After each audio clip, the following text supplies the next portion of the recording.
Sébastien, on revient sur le forfait de Greengrass. Rappelez-nous déjà pourquoi elle ne court pas. Alors, Greengrass, elle était malade donc la semaine dernière. Je l'avais travaillé très bien mardi. Ensuite, vendredi, je l'ai reprise. La jument calme. Je me suis dit, tiens, la jument, elle change un peu. Et après, je suis rentré dans la douche. La jument a toussé 2 fois. Donc, je dis, ça, c'est pas bon quand même. Je l'ai fait scoper. Dans prise de sang, je veux dire. Prise de sang, la jument avait pas mal de globules blancs, beaucoup même. Ensuite, le lendemain, j'ai pris la température, elle avait 39.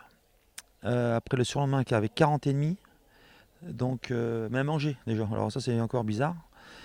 Mais 40 et demi c'est énorme. Donc après on a fait des soins pour pas qu'elle ait trop de température.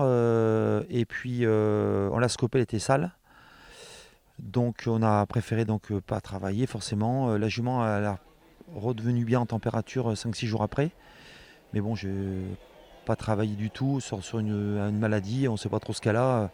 Donc on a préféré ne pas courir. Et donc elle va se reposer encore 8 jours là. Et je vais repréparer plutôt le meeting d'été à Vincennes. Elle a 2 groupes 2 à courir que femelles et puis le prix de l'étoile derrière. Anguin, c'est dans les plans ou pas?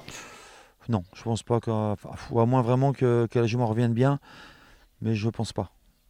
Parce qu'en plus, je pense qu'elle est meilleure sur la grande piste. En Anguin, il y a 4 virages. C'est des courses assez spéciales, donc je préfère pas. Donc pour elle, l'objectif cet été à Vincennes et ensuite on enchaîne sur Voilà, le les deux meeting. groupes 2 au mois d'août et septembre. Après, elle a le prix d'étoile, si tout va bien, forcément. Et ensuite, on ira sur le meeting d'hiver. FaceTime vraiment va très bien. Il a très bien récupéré de l'Italie. Le cheval, il n'a pas de séquelles, tout va bien. Il n'a pas été très souple. Donc, il a fait 15 jours de paddock. Et puis, on l'a repris un peu en promenade. Et il a retravaillé hier pour la première fois. Donc, ça fait plus d'un mois qu'il a couru, je crois.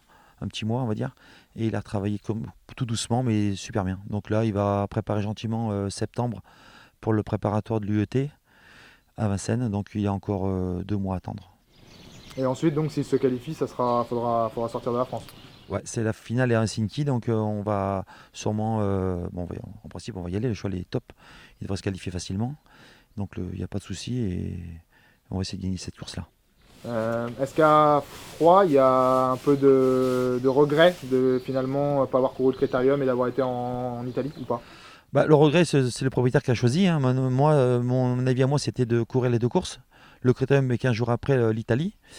Bon, étant donné qu'ils ont beaucoup investi et puis qu'ils veulent se faire plaisir aussi, puis le prix d'Europe, c'est une belle course aussi, hein. Il y a beaucoup d'argent en premier. Voilà, forcément, après, on a couru sur une course, une piste comme Graigne, on va dire. Alors, quand vous avez le 7 Autostar à Graigne, enfin, il y en a pas, d'ailleurs, il n'y a pas de course Autostar à Graigne, mais c'est un peu pareil, quoi. Donc, on est parti carrément à l'extérieur, le virage, en plus, c'est des virages plats. Puis, on est battu par un cheval qui sait faire que ça, quoi, et puis, sûrement un bon cheval aussi. Et ils font 1 km 8,5. On finit deuxième, en finissant sur l'autre, on est revenu presque le battre, mais voilà. Mais c'est dommage parce que je pense qu'on aurait pu gagner le Critérium des 4 ans assez facilement, parce qu'il était vraiment au-dessus. Et puis on aurait couru l'Italie, ça aurait été pas plus mal. Mais bon, c'était le choix des propriétaires. C'est le cheval pour vous faire rêver, entre guillemets, pour le prochain meeting d'hiver et l'avenir. Ah ben Fast Time, c'est un top cheval. J'ai dit que c'est mon remplaçant de Bold et je confirme. Après, c'est pas pour ça qu'on est battu là que. Vous remettez la même course à Vincennes sur la grande piste, on lui met 20 mètres à l'autre. Donc c'est pas très très grave. Sauf que voilà, c'est un cheval qui est peut-être un peu plus fragile que Bold, on va dire. Mais là, il va dans le bon sens, il change physiquement. D'ailleurs, Eric, là, quand il l'a amené l'autre jour, quand il a gagné, il a bien dit que c'était le meilleur cheval qu'il ait drivé depuis qu'il est driver, donc ça veut tout dire.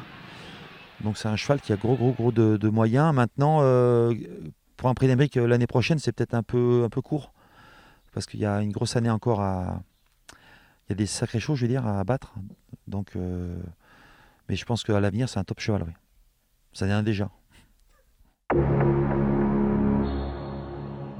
Bah, Hugo Speed, alors je les ai pas tous en tête, hein, mais bon, Hugo Speed, c'est moi qui l'ai passé au calife, c'est un fils de Reddy Cash et Ursula Speed, la mère, donc top papier. C'est un cheval qui a montré beaucoup de moyens, il a fait dernier kilomètre, je crois 14 au calife, cheval avec un moteur, donc ça c'est bien. Après on a eu Aubryon, un fils de Bold Eagle, qui avait été acheté assez cher aux ventes, mais pas mal, on dirait le père tout craché, donc c'est bien, beaucoup de facilité, très gentil, un peu froid au calife. Pour les premières courses, je pense qu'on est peut-être un peu court au niveau vitesse pure. Il va falloir qu'il s'endurcisse un petit peu. Mais c'est très très bien. Vous Après, m'avez également évoqué Œillet d'Espace. Ouais, oui, l'espace, c'est une Charlie Noyer qui a beaucoup de qualité. Elle me fait penser beaucoup dans sa façon de faire, un peu à Greengrass. Après, est-ce qu'elle aura le moteur, je sais pas, mais beaucoup de facilité. C'est vraiment une très très bonne jument. Donc ça, c'est vraiment bien. Harmoniste. Harmoniste aussi, un fils de Bald Eagle qui était bien aussi à Écurie des Charmes, qui a pas mal, un peu plus tardif, mais c'est des bons chevaux. Ça, c'est des chevaux qui vont sûrement gagner à Vincennes ou en gain à 3 ans ou fin d'année de 2 ans. Et j'ai aussi deux femelles d'écurie des Goutiers, une cocktail jet qui est bien, et puis une Prodigious qui est pas mal. Alors, je sais plus trop les noms, mais c'est pas mal. De bonnes pouliches.